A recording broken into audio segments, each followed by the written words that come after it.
Most of us hate traps, and so does Jinzo. What's up, everybody? Back by popular demand, some people had requested to bring back Jinzo. Funny enough, for our channel, it's our first video to hit over 10k views, our oldest Jinzo video. We redone it a couple times, but unfortunately the ban list wasn't kind to it throughout the years. It did get a bunch of new support recently. I have teched in a lot of new stuff, but at the end of the profile, I'm going to show you guys some other spicy techs you could run that were part of some of my older builds or stuff that I think could be viable if you're interested in taking it to a different approach. But without further ado, this is my take at a kind of fair balance at a lot of the new support and just trying to run the deck as like a going second, not necessarily OTK strong, but it's got some spice to it, and let's check it out. So starting with the monsters, my ratios have been going up and down in testing, but I'm still running 3 Jinzo. This might get cut to 2, just because with the way the deck's worked now and been a little bit less of a warrior variant. If you've seen some of my past profiles, it had a lot of more like hero type text to it. But I'm running 3 Jinzo for now just because there's a lot more ways to dump it, search it, and it not be completely useless. So that's why I'm still running 3 copies. Then, of course, to start things off with some of the new support, we run 3 of Jinzo the Machine Menace. So what's nice about this card is if a trap is face up on field or in either graveyard, you can special summon it from the hand and it becomes level 6 till the end of turn. And I'll show you something that I tech later that kind of helps that be a little bit more viable. But either way, you contribute this card and special summon a Jinzo from your hand or graveyard, and you can destroy all traps your opponent controls, and if it's set, reveal it, and you can use that effect, each effect once per turn. So the second effect's a little bit more niche, but I'll show you how we get this a little bit more often than not, and why I run it at 3.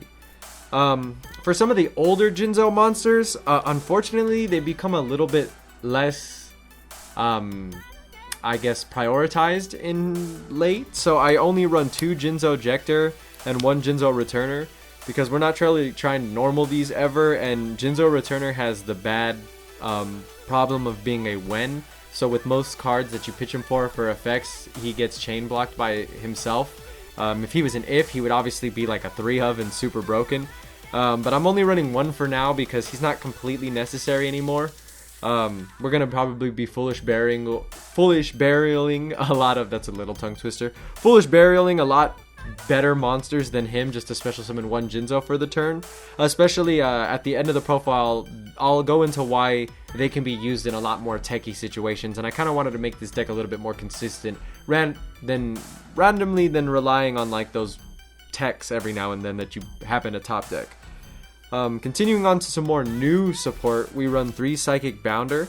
So this is one of our new technical search cards. So if you don't know what this card does, if it's normal or special summoned, you can add 1 Jinzo or a spell or trap that specifically lists the card in its text. And almost every single, if not every single new Jinzo spell that has come out lists Jinzo in its text. So he searches a number of cards in your deck. He's a level 4 machine. Unfortunately, he is light, so he doesn't fit like the whole dark turbo aspect of the deck. But at the same time, he's still good. He's still viable. His second effect is that when another monster you control is attacked by an opponent's card or opponent's monster, before damage calculation, you can destroy both the attacking monster and this card. That's a little bit, like, unfortunately more niche with some of the support. A lot of their secondary effects are a little bit less viable, but main reason he's run at 3 other than the other is because he's normal summonable and he facilitates just searching and getting to the Jinzo cards that you happen to need with whatever's in your hand. The last of the newest support for monsters is I only run 1 of the Psychic Mega Cyber. This is primarily because you do bank on going second, but if your opponent doesn't even have any spells or traps, like his ability to summon himself is useless because he can summon himself from the hand if your opponent controls more spell traps than you. But like I said, if they're not running any, then most likely not viable. Plus he's level 6, so you're not going to summon him easy out of hand if it's not from that effect. So he's more of like in the testing phases in this deck, and I would love to hear from you guys how he's been working out for you in your Jinzo decks. But for now, he's still, like, in my very limited testing, he is like nice when you do get it off. So he's still just there for just the potential to easily rank 6, but he's something that could potentially be cut, and Psychic Bounder might even get cut to 2 in the future if it plays out the same way it has been with its ratios. Next, we go on to something you might be familiar with if you've seen our past profiles for Jinzo. Something I've always loved in Jinzo. I remember just seeing it back in like really old days of Yu-Gi-Oh! Like way before Links came out, like in the days of Pendulum. I seen some text people were running for Jinzo decks, and the Warrior packages, even though they're limited severely now, they're still good. They're not as good as when these cards were all at 3. Like, honestly, a lot of even these new monsters would just get completely cut if I could run 3 Mali, more than 1 Armageddon Knight and 1 Greffer, because I'm not gonna lie to you, these two guys, specifically Dark Greffer with Jinzo, was just amazing. Like, opening some of your Jinzos with a Dark Greffer, you just summon Dark Greffer, super easy, summon your Jinzo Ejector. Back in those days, I was running the Summoner Monk a lot, and I'll explain a little bit more of that at the end. And it was just, there were so many spicy plays you could get off with this deck, and it just could synchro and make a bunch of rank 6 exceeds or rank 4 exceeds, like whatever you wanted. But even though these cards are limited, I'm telling you, these are a must-have in this deck. Like, Malicious not only being a level 6, so pairing with your Jinzo really well, like, you just have a lot of ways to get these to the graveyard, like opening Armageddon Light alone, and any way to like special summon a Jinzo or just get a Jinzo on board. You can dump a Malicious and get a free rank 6 right there. So I just always recommend the Warriors even while they're limited. They're just a really nice package, and you can take it further with more hero cards if you wanted, but in light of a lot of new support, I just haven't found the room to fit them. So the last monster we play is also from my past profiles, and you could cut this if you don't care to synchro in this deck and switch up your extra deck. And this is a 42 card deck, I'll mention. But I still run 2 Plague Spreader just because more late game than in opening hand combos. He can just be nice to give this deck the capability to summon certain synchros that this deck can afford to make. And I also will admit that I had a bias where I just couldn't really give up the synchro element from my past profile. So I wanted to find a way to make it work even if it was super niche. But that's it for my monsters, and now we can get onto the spells, which I think is the new kind of advantage of this deck. So, to start the spells off, we'll go with as generic as it gets with any deck that has a bunch of dark monsters. I still run 3 Allure, just because, you know, you're not always going to get the best opening hands with this deck. You'd prefer to go second in this deck for starters, and if you're forced to go first, you know, Allure can just help fix a little bit of a bricky of a hand. Next, I run 2 Foolish Burial Goods. So this card is good for a number of reasons. I choose to run Breakthrough Skills for now, and I'll explain one other card that you could run that makes this card really in this deck really good. But the main reason you run Foolish Burial Goods is, as mentioned earlier, our newest Jinzo monster, the Machine Menace, he can be summoned for free if there's a trap in either graveyard. So if you open him and Foolish Burial Goods, I've even debated at putting this card at 3 because of this, but if you open this and together, then you're guaranteed his summon. You can just dump a Foolish, like pretty much Foolish Burial your trap to the graveyard, hit your Breakthrough skill, and then your Jinzo's going to have free fodder to summon itself. And then on top of that, he becomes level 6, so then it's up to you to get whatever monster on board after that. You still haven't normal summoned at that point. And it's just nice to help him get on the field really easy. Only reason I've held back from putting this at 3 is because when I did have it at 3, when I would do test hands or the couple times I dueled my friend Gary, it just would be some hands where I opened 2 of it and it was god awful. But I guess the high risk, high reward, right? But that's why I run the Foolish Burial Goods. For our generic one-ofs, Foolish Burial, which for a number of reasons in this deck is just an automatic necessary staple. I mean, you can dump a Plague Spreader, you could dump Malicious and then banish him to summon a Malicious, which clears 2 cards out the deck and sets you up for a rank 6 succeed. You can dump your Jinzo Returner and summon a Jinzo that's in the graveyard, be it Ejector or a regular Jinzo. It's just super universal, and Foolish is a must. Reinforcement of the army, because it's technically your second Greffer or your second Armageddon Knight, which your Armageddon Knight is your a little bit less good Foolish Burial because it will take up your normal summon, but it still facilitates the same thing. I'm running 1 limiter removal because it's just kind of nice. I know it's at more than 1, but it might even get cut, as crazy as that sounds to say, but you still do have a machine dominant deck, and this could just be nice with a bunch of Jinzos on the board. Or if you're going to attack directly with Jinzo Returner in a very unique situation. I run 1 Mass Change 2, 1 Mind Control, and 1 Monster Reborn. Mass Change 2 is only at 1 in this deck because I don't really care to run more than just one Dark Law. I know having 1 and no way to search it might be a little niche for some of you, so if you're thinking of cuts in this deck after watching the profile, that could be an option for you. It's just something I've always ran in past deck profiles. People don't see it coming, and if it stalls your opponent long enough, if you do get a Dark Law on board, he's also level 6, so then following a play up on your turn, you can get a level 6 out and then use him for a rank 6 Exceed, you know? Or just keep a Dark Law because it's amazing to have one on board. Mind Control because it works nichely with one of our new Jinzo cards that I personally only run one of anyways, but also because I prefer to go second, and why not run Mind Control? And then Monster Reborn because as much as the new support was a little nice, we still didn't get anything like meta breaking or super OP and oppressive, so you still need some like random extension and just luck of the draw sometimes. So that's why I still ran Monster Reborn in this deck as well.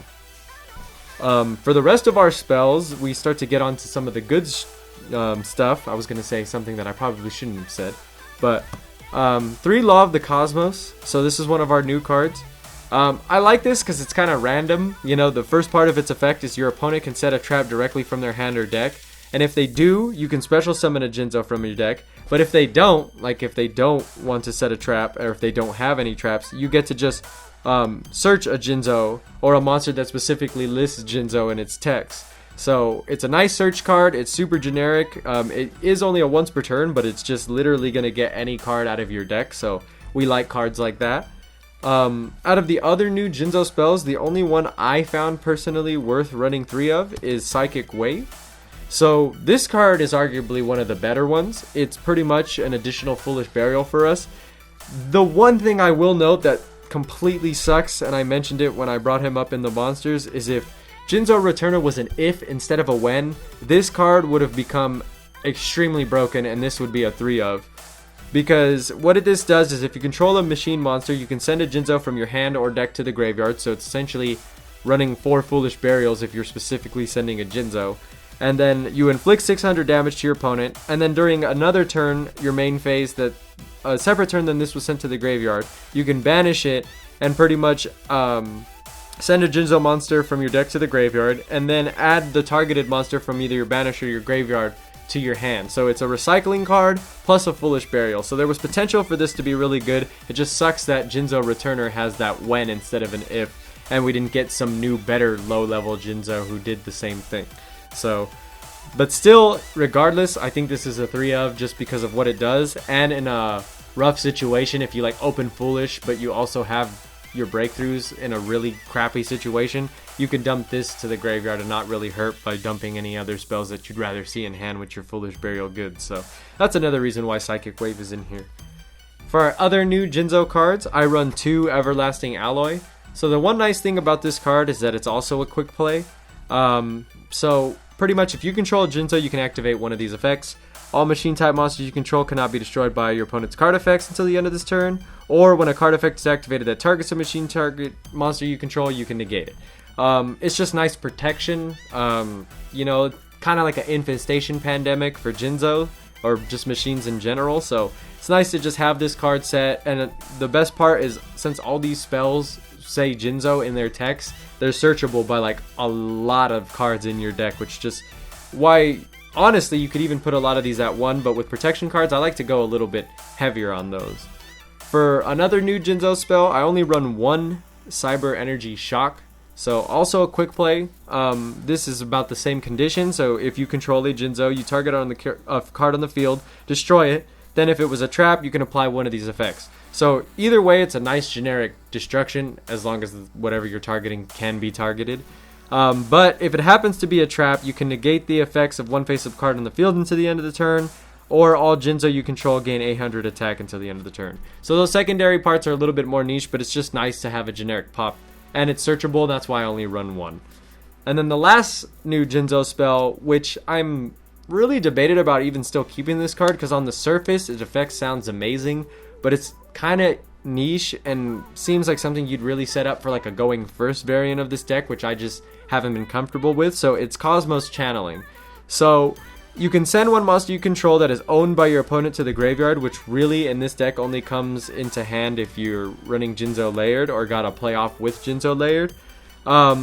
But if you do that, you can special summon a machine monster from your hand or your graveyard. But the secondary effect is when your opponent draws for their normal draw in their draw phase while you control a Jinzo, you can declare monster, spell, or trap, and they reveal it, and if it's the declared card type, it gets sent to the graveyard, and then you draw a card.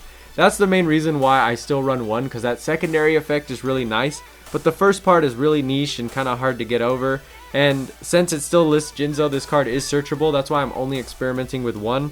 I could see you making a going first Jinzo variant where you run a little bit more hand traps and try to bank on setting up a little bit more stunny stuff, but I just don't really know where they were going with the first part of this effect. But the second part is a little fun to experiment with for now, so that's why I'm running it. And then lastly, we just run 2 traps, which is Breakthrough Skill. I run the Breakthrough Skills just because of the Foolish Burial Goods, and because it's going to be in the graveyard, and you never know if you're not going to open with the Jinzo. Sometimes they just have that negate monster on board, and you need to dump this. You need to just negate it first before, you know, like on a separate turn. But it's just nice to have it for a setup, because I know obviously if you could Foolish Burial Goods it and instantly use it, it would be a lot better. But it's just there for keepsake and safe sake.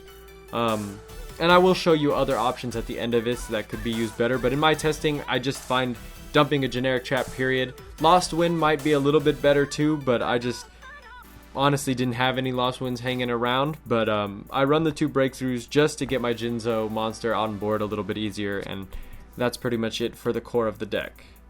Alright, so before I get into the extra deck, I wanted to show you guys a little bit more options from past decks I've done with Jinzo, and just some other things you could keep in mind that I used to run if you're interested in other possibilities. So with some of the ratios of the monsters, starting with just Jinzo Ejector and Jinzo Returner, back in the day when it was a little bit more hero dominant, I did run more like niche stuff like Prisma and stuff. I used to run Shadow Mist and a Summoner Monk combo because with Jinzo Ejector and these cards, you know, you can get a search off for your mass chains out the decks easier. And I used to run the other fusion, I can't think of his name right now, who, you know, when he destroys something, you can get a mass change and then you can just swap him out for a Dark Law after. But I like Summoner Monk because Summoner Monk paired with Jinzo Ejector and Inferno Reckless Summon, if they control a monster and you summon Jinzo Ejector, since he's Jinzo on the field, it kind of works like Cyber Dragons with their machine dupe, you know? So having him out with Inferno Reckless Summon, you're able to just summon straight up 3 Jinzos from the deck or graveyard, you know, or hand. And that's another thing, is I used to run this at 3, but until the Warriors come back and stuff, and it's a little bit more turbo rank 4 and like Dark Dominant again, that's why I cut these out of my current deck profile. But they're just ideas for you to, you know, keep in mind if you do plan on running stuff. And as I mentioned before, I did run like the Vion to dump heroes to the graveyard easier, and like the Prisma to sometimes just dump the Mali just to pointlessly become it, just so the Mali was in graveyard. It was like another way to have Vion. So the second thing I will show you as a little tech you can do for Jinzo is Orcish Crescendo. So this would probably be the better choice for Breakthrough Skill. It's just in my testing, the only plus side to Breakthrough Skill was, and I know I fumbled a little bit on my words earlier when explaining my reasoning for it, but if you open Breakthrough Skill, at least you can still set it and potentially use it if you don't like bang a Jinzo on your own board, you know, if you sit on an Exceed or something instead. But Orcish Crescendo, if you open it, it's completely useless in the deck. You got no real good ways to dump it. You're never going to have an Orcish Link monster on board to actually use it. It's only in here as a Foolish Burial Goods target, because if you dump it, you know, you can banish it to search pretty much most of the monsters in your deck, and then you're just restricted to only Dark Machines for the rest of the turn. And if you're going off on most of your Jinzo stuff, that's not a problem, but if you have the Warriors that as part of your combo or what your opening hand is, then this poses a little bit of problems.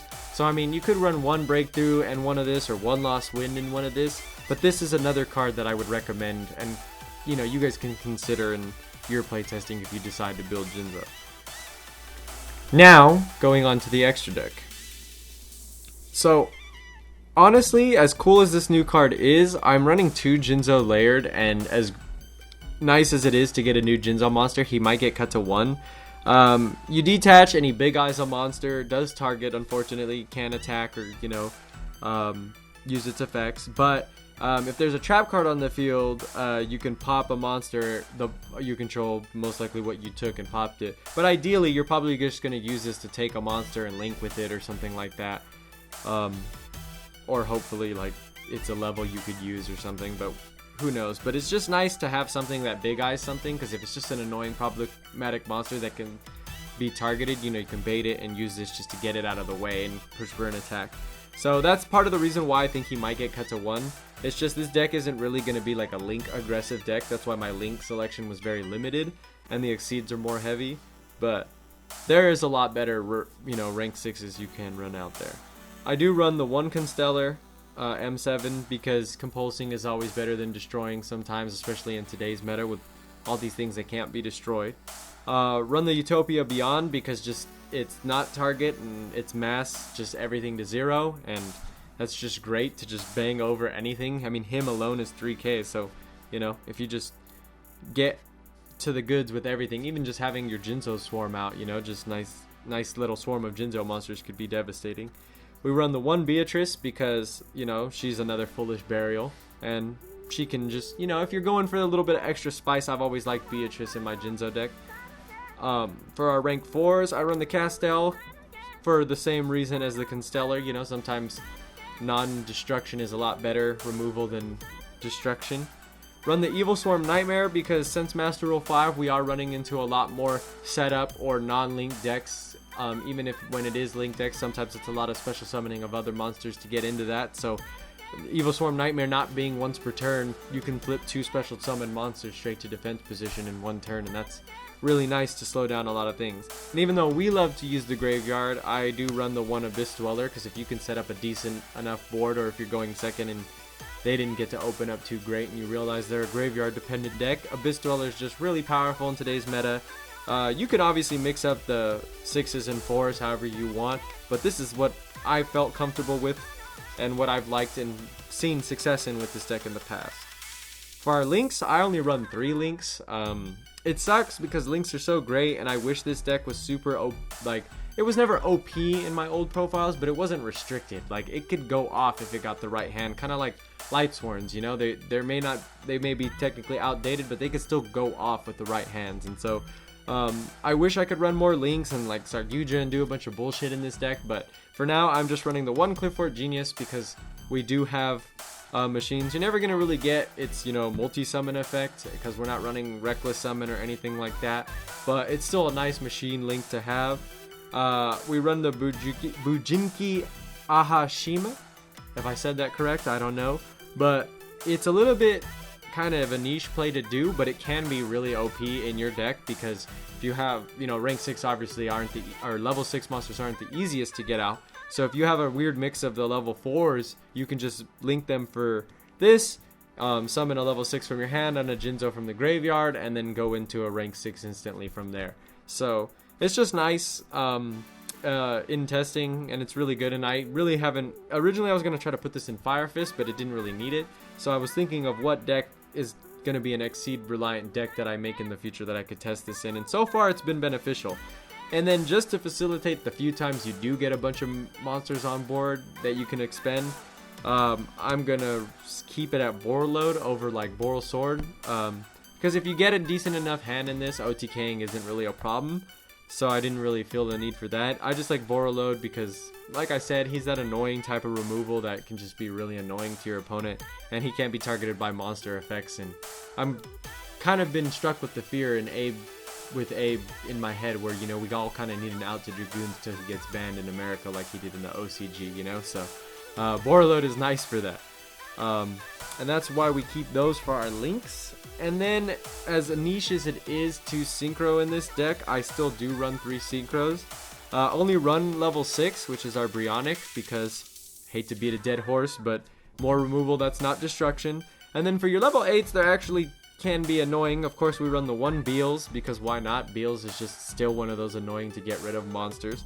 And then because we're not running many spells or traps ourselves, and more than likely you're not going to set your spell quick plays too often, I do run the 1 Void Ogre Dragon still, just to potentially give us some form of negation and just a little bit of annoying presence if we can't go for like a super end game play. And then last card we run in the extra deck, as I mentioned earlier, is your one target for your match change too, which is Darklaw. You know, Darklaw's just there for a number of reasons. He's kind of like your Abyss Dweller, hating on the graveyard, and he's also hating on the occasional search. And that is it for the Jinzo deck profile, you guys. If you want to see more Jinzo deck profiles, if you want us to do test hands, we're trying to do more test hand videos for any decks you guys request. Let us know in the comment section below. Let Jinzo know what you think of him. If you think they missed the mark with this new support, if you like the new support, what ratios you guys choose for your decks. Make sure you let us know in the comment section. Please like, comment, subscribe, and stay tuned for the next deck profile.